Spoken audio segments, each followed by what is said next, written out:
মহেশখালীতে LNG terminal বিকল হওয়ার পর প্রায় সপ্তাহ ধরে দেশ জুড়ে তীব্র গ্যাস সংকট। রাজধানীর সিএনজি স্টেশনগুলোতে অপেক্ষমান চালকদের ভোগান্তি কমেনি।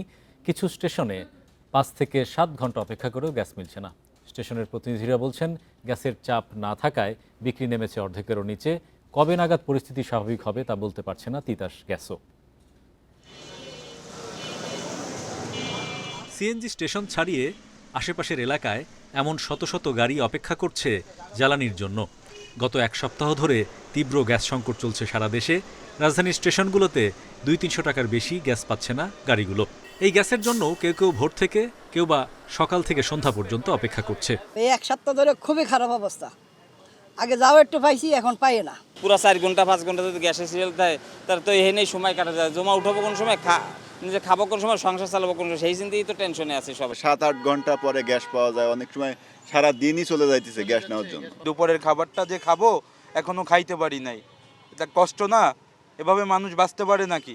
এক্সিলারেট এলএনজি টার্মিনালে বৈদ্যুতিক শর্ট সার্কিটে অগ্নিকাণ্ডের পর মঙ্গলবার থেকেই 50 কোটি ঘনফুট গ্যাস সরবরাহ বন্ধ হয়। ফলে সিএনজি স্টেশনগুলোতে গ্যাসের চাপ নেমেছে অর্ধেকে। এদিকে সিএনজি বিক্রির কমিশন বাড়ানোর দাবিতে 30 জুলাই সকাল 6টা থেকে রাত 12টা পর্যন্ত গ্যাস বিক্রি বন্ধের কর্মসূচিও দিয়েছে মালিক সংগঠন। শুধু 80 এরকম ব্যবসা থেকে আমাদের অনেক সমস্যা হচ্ছে। 200, 220, 210 এরকম থাকার কথা। সেল অর্ধেকের বেশি কমে গেছে। যদি এরকম কন্টিনিউ করতে থাকে তার মালিকও তো আমাদের প্রতি চিন্তা করবে যে আমাদেরকে রাখবে কিনা, যে এত বড় পাম্প, এত স্টাফ, যদি তার না পোষায় তাহলে একটা সমস্যা হবে না।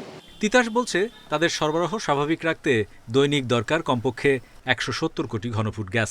কিন্তু এলএনজি টার্মিনাল বিকল হওয়ার পর মিলছে 120 কোটি ঘনফুট। যেহেতু আমার ডিমান্ড হাই, সাপ্লাই কম, তো লাইন প্যাক কিন্তু নষ্ট হয়েছে। হ্যাঁ, লাইন প্যাক কিন্তু নাই আমার এখন এই মুহূর্তে। তাহলে আমাকে এক্সট্রা গ্যাসটা যখন দেওয়া শুরু করবে, প্রথমে লাইন প্যাকটা হবে, প্রেশারটা ডেভেলপ করবে।